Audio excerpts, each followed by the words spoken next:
Hallelujah. सबको जय मसीह की। आज हम वचन से देखेंगे कि बहुत सी बार क्या होता है, हम प्रार्थनाएं करते हैं, परमेश्वर के आगे अपनी प्रार्थना को लेकर जाते हैं, प्रार्थना करते हैं परमेश्वर के आगे, परंतु उन प्रार्थना को उत्तर नहीं आता है। और हम प्रार्थना लगातार करते रहते हैं, परंतु कुछ प्रार्थनाएं ऐसी होती हैं जो उनका उत्तर नहीं आता है। और अगर देखा जाए तो बाइबल के अंदर हिजकिय्याह राजा के समय में जब हिजकिय्याह ने प्रार्थना की, हिजकिय्याह राजा ने और यशायाह ने, तो वहाँ लिखा हुआ है कि एक स्वर्ग का दूत उतरा और एक स्वर्गदूत ने उतर कर 1,50,000 लोगों को ख़त्म कर दिया। और ऐसे में कई बार जगह देखते हैं बाइबल के अंदर कि जो लोगों ने प्रार्थना की और प्रार्थना का उत्तर भी पाया परमेश्वर से, और परमेश्वर की सुनी और परमेश्वर ने उत्तर दिया। परंतु आज विश्वासियों के जीवन में ऐसा क्यों है कि वे प्रार्थना तो करते हैं नियमानुसार, परंतु उनके जीवन में उत्तर नहीं आता है। लगातार प्रार्थना करते रहते हैं वो, परंतु उन्हें उत्तर नहीं आता है। क्या कारण है, ऐसा क्यों है? देखिए, प्रभु यीशु मसीह ने भी कहा है, जागते रहो, प्रार्थना करो ताकि तुम परीक्षा में न पड़ जाओ। हम प्रार्थनाएं तो कर रहे हैं, परंतु प्रार्थना का उत्तर नहीं आ रहा है। ऐसा क्यों है? आज हम देखेंगे कि ऐसा क्या था उन नबियों के अंदर, ऐसा क्या था उन नबियों के जीवन में, ऐसा क्या था उन रसूलों के जीवन में, यानी प्रेरितों के जीवन में, कि जिस वजह से वो प्रार्थना करते थे और प्रार्थना का परमेश्वर उत्तर इन द स्पॉट देता था। परमेश्वर प्रार्थना का उत्तर, हमें मानता हूँ कुछ प्रार्थनाएं हैं जिसमें समय लगता है आने में उत्तर, परंतु कुछ प्रार्थना ऐसी हैं जो ऑन द स्पॉट आनी चाहिए, पर वो भी नहीं आती, फिर भी नहीं आती हैं। तो क्या कारण है? क्या प्रार्थना करने में हमारे कारण है या परमेश्वर नहीं सुन रहा? नहीं, खुदा का वचन कहता है कि मेरे कान, मैं बहरा नहीं कि मैं तुम्हारी प्रार्थना को सुन ना सकूँ, मेरे हाथ छोटे नहीं कि मैं तुम्हें छू के आशीष न दे सकूँ। परमेश्वर का ये वचन का मतलब ये है कि परमेश्वर हमारी प्रार्थना के ऊपर कान लगाता है, ध्यान देता है, परंतु ऐसा क्या है कि हम प्रार्थना को उत्तर नहीं आता है। किस वजह से नहीं आता है? आज हम देखेंगे इस चीज़ को कि उनके अंदर ऐसा क्या था, नबियों के अंदर ऐसा क्या था कि जो उनकी प्रार्थनाएं करते ही वो प्रार्थना परमेश्वर तुरंत उन्हें उत्तर देता था। हम देखते हैं परमेश्वर के वचन से, आज आपको उत्तर पता लगेगा। और जब आज के वचन के अनुसार आप अपने जीवन व्यतीत करेंगे और आज के वचन को सुनने के बाद, जब आप वचन को सुनने के बाद और वो प्रार्थना करेंगे, मनन करेंगे, उस पश्चात आपको करेंगे परमेश्वर के आगे, तो परमेश्वर आपको प्रार्थना को उत्तर देना शुरू कर देगा। हालेलुया। हम एक वचन देखेंगे बाइबल के अंदर, याकूब की पत्री, उसका 5 अध्याय और देखेंगे 16 वचन। हालेलुया। याकूब की पत्री 5 अध्याय उसका 16 वचन देखेंगे। इसमें पता लगेगा हमको कि क्या कारण है हमारी प्रार्थना के उत्तर आने में इतना समय लग जाता है और प्रार्थना को उत्तर आने में देरी होती है, और क्या कारण है कि नबियों की प्रार्थनाएं परमेश्वर ऑन द स्पॉट सुन के उनको उत्तर देता था, और प्रेरितों के काम में जब देखते हैं तो प्रार्थना करते हैं और परमेश्वर उनकी प्रार्थना उत्तर देता है। हालेलुया। परंतु हमारी प्रार्थना को उत्तर आने में इतना समय लगता है। आइए पढ़ते देखते हैं। याकूब की पत्री 5 अध्याय उसका 16 वचन, यहाँ पे लिखा हुआ है कि इसलिए तुम आपस में एक दूसरे के सामने अपने अपने पापों को मान लो, एक दूसरे के लिए प्रार्थना करो जिससे चंगे हो जाओ। हालेलुया। यहाँ लिखा है कि इसलिए तुम एक दूसरे के सामने अपने पापों को मान लो। हम बहुत सी बार क्या करते हैं, हम पाप करते हैं, हम गुनाह कर देते हैं, हम गलतियाँ कर देते हैं, परंतु अपने गुनाहों को, अपनी गलतियों को, अपने दोष को मानते नहीं हैं। हमारे अंदर पश्चाताप नहीं आता है। हम कहते हैं हमने प्रभु से माफ़ी मांग ली, बस काम खत्म, पर हम सामने वाले से माफ़ी नहीं मांगते। तो ये भी बहुत बड़ा कारण है रुकावट बनने का। प्रार्थना में रुकावट बनने का बहुत बड़ा कारण है। जब हम कोई गुनाह करते हैं, किसी के खिलाफ हम गलती करते हैं, तो हमें ज़रूरी है कि मुझसे अपने गुनाहों के कबूल करें और उससे माफ़ी मांगे। हालेलुया। क्योंकि पतरस ने प्रभु से पूछा कि मेरे भाई जब गलती करते मैं कितनी बार माफ़ करूँ? परमेश्वर के साथ 70 गुना बार माफ़ करो उसे। हालेलुया। अगर मैं गलत नहीं हूँ तो शायद परमेश्वर ऐसे बोला। हालेलुया। यानी हमने अपने गुनाहों को मान लेना है और छुपाना नहीं है, उसे मान लेना और उसे छोड़ देना है। बहुत से लोग हम अपने मन में रख लेते हैं उस गुनाह को, उस पाप को अपने मन में रख लेते हैं, हम उसे मानते नहीं हैं, हम माफ़ी नहीं मांगते, हम क्षमा नहीं मांगते, कि हमारी क्षमा मांगने की आदत नहीं है। और यही एक बहुत बड़ा कारण है ये भी कि क्षमा जब नहीं मांगते तो हमारी प्रार्थना का उत्तर नहीं आता है। हालेलुया। एक कड़वाहट बन के हमारे जीवन में रह जाता है बात। वो कड़वाहट हमारे जीवन में रह जाती है उस व्यक्ति के खिलाफ। हालेलुया। हमने ऐसा नहीं करना है। हमें ऐसा लगे कि हमने किसी के खिलाफ गलत बोला है, या हमने किसी के खिलाफ गुनाह किया है, या हमने किसी के साथ कोई गलत काम कर दिया है, गलत कुछ भी गलत हमने किया किसी के साथ में, और हमें ऐसा लग रहा है कि हमें माफ़ी मांग लेनी चाहिए, तो हमें माफ़ी मांग लेनी चाहिए। वास्तव में कई बार पवित्र आत्मा अगुवाई करता है माफ़ी मांगने के लिए, हम फिर भी अपने मन को कठोर कर लेते हैं। हालेलुया। हमें लगे चाहे ना लगे, फिर भी हमें माफ़ी मांगनी है, क्योंकि परमेश्वर का वचन यही कहता है। आगे पढ़ते हैं। अपने पापों को मान लो और एक दूसरे के लिए प्रार्थना करो।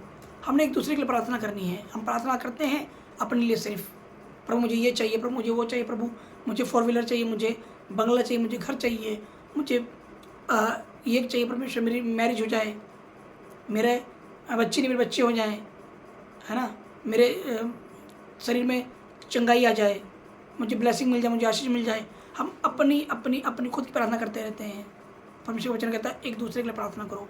परमेश्वर कहता है अपने देश के लिए प्रार्थना करो, अपने समाज के लिए प्रार्थना करो, अपने भाई के लिए प्रार्थना करो, अपने दुश्मन के लिए प्रार्थना करो। हालेलुया। हम पर नहीं, अपने लिए खुद के लिए प्रार्थना करते हैं सिर्फ। दूसरा मिस्टेक ही है हमारे जीवन में, हम स्वार्थी हैं। पहली चीज़, हम माफ़ी नहीं मांगते, हमारे अंदर पश्चाताप नहीं आता है। दूसरी चीज़, हम स्वार्थी, हम अपने लिए प्रार्थना करते रहते हैं, पर मुझे ब्लेसिंग मिल जाए, मुझे आशीष मिल जाए, मुझे चंगाई मिल जाए, मेरी मैरिज हो जाए, मुझे बच्चे मिल जाए, मुझे मेरा संतान हो जाए, मुझे गाड़ी मिल जाए, मुझे घर मिल जाए, मेरी अच्छी नौकरी लग जाए। तो ये अपने स्वार्थी प्रार्थना करते हैं। परमेश्वर वचन कहता है एक दूसरे के लिए प्रार्थना करो। हालेलुया। दूसरा पढ़ेंगे, और एक दूसरे के लिए प्रार्थना करो जिससे चंगे हो जाओ। हालेलुया। हम एक दूसरे के लिए प्रार्थना करेंगे तो परमेश्वर हमें खुद को चंगा करेगा। यदि कोई बीमार है, हम उसके लिए प्रार्थना कर रहे हैं तो परमेश्वर हमें चंगा करेगा। हालेलुया। हमने एक दूसरे के लिए प्रार्थना करनी है। क्या करनी है? हमने एक दूसरे के लिए प्रार्थना करनी है। हालेलुया। आगे देखिए, तीसरी चीज़ जिसमें प्रार्थना उत्तर आएगा, धर्मी जन की प्रार्थना के प्रभाव से बहुत कुछ हो सकता है।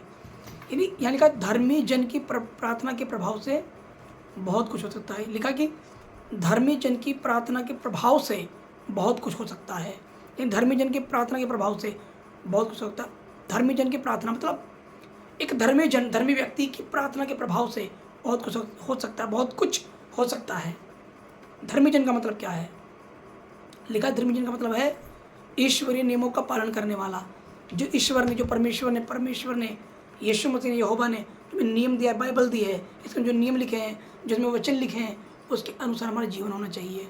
इसमें लिखा है व्यभिचार ना कर, तो व्यभिचार वाला जीवन हमारा नहीं होना चाहिए। इसमें लिखा है किसी को गलत नज़र से ना देख, तो गलत नज़र से नहीं देखना है। इसमें लिखा है कि नशा नहीं करना है, तो नशा नहीं करना है। यानी जो परमेश्वर ने नियम दिए हैं, उस नियमों के अनुसार हमारा जीवन होना चाहिए।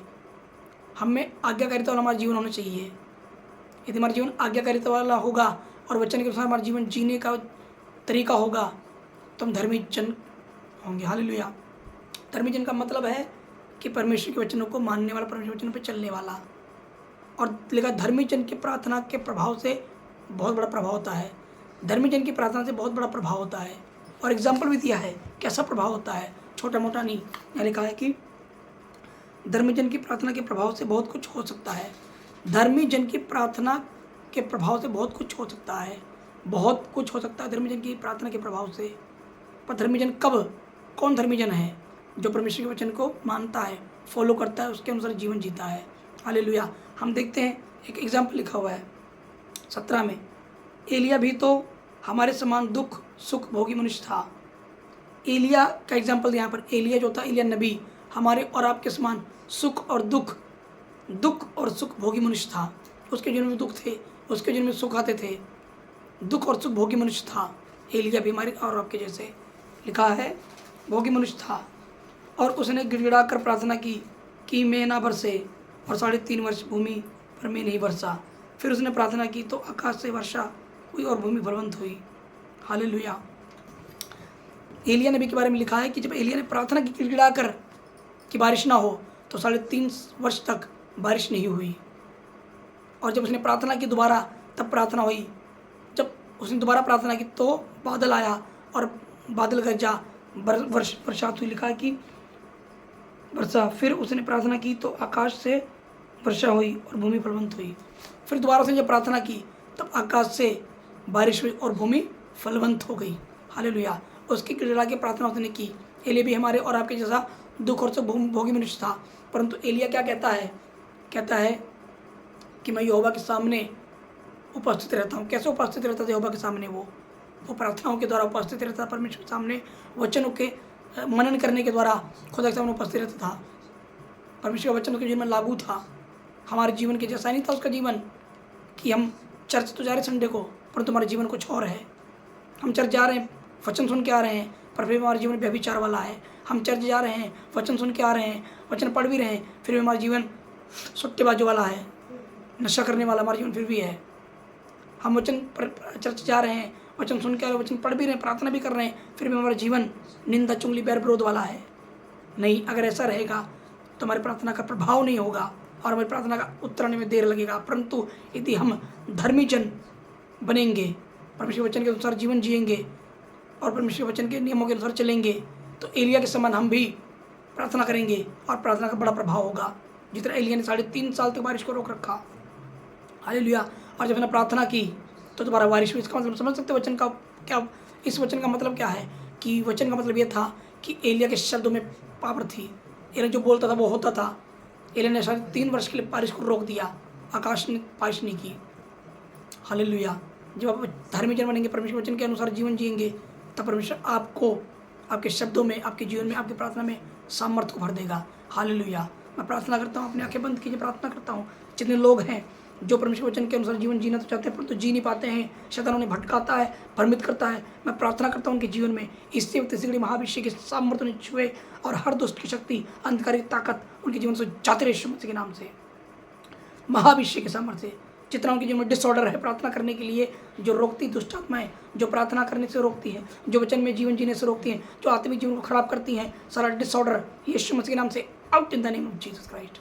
महाभिषेक के द्वारा, परमेश्वर के शब्दों के द्वारा, यीशु के सामर्थ्य नाम में महाभिषेक को रिलीज करता हूँ। प्रार्थना करने सामर्थ्य को प्रभु जी इनके जीवन से हर वो अंधकारी दुष्ट शक्तियाँ जाती हैं प्रभु जी, और ये आत्मिक जीवन, धर्मी जीवन जिए प्रभु यीशु मसीह। और तेरे सामने पवित्र आत्मा की सामर्थ्य से, पवित्र आत्मा के महाभिषेक से भरकर तेरी सेवा करने पाए और प्रार्थना को करने पाए खुदा यीशु मसीह।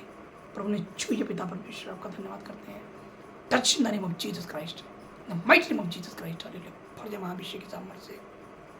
हालेलुया। आज के वचन जो परमेश्वर ने मुझे दिया, मैंने आपके बीच में दिया वचन को। अगर आप चाहते हैं कि ऐसे वचन आपको मिलते रहें तो चैनल को सब्सक्राइब कर लीजिए और वीडियो अगर पसंद आए तो लाइक कीजिए, कमेंट कीजिए, शेयर कीजिए, ताकि आपके साथ साथ दूसरे लोग भी आशीष को, ब्लेसिंग को प्राप्त कर सकें। आप सबको परमेश्वर आशीष दे। God bless you.